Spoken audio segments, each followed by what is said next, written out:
Ja, lep pozdrav vsem, jaz sem Blaž Kovač, sem zaposlen na Amnestyju že kar nekaj let.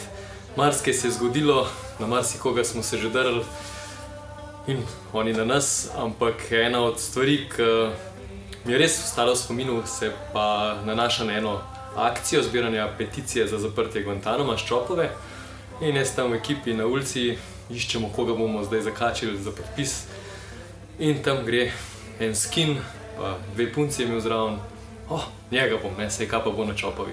In tako jaz grem do njega, malo sem bil živčen in tako mu začnem razlagati, ja, pa to je za zaprtje Guantanama, pa gor, pa dol, pa zdaj imamo Murata Kurna za tle, ki je bil zapornik iz Guantanama, pa zvečer bo nekaj povedal in takrat on, kaj, Murat Kurna si tukaj?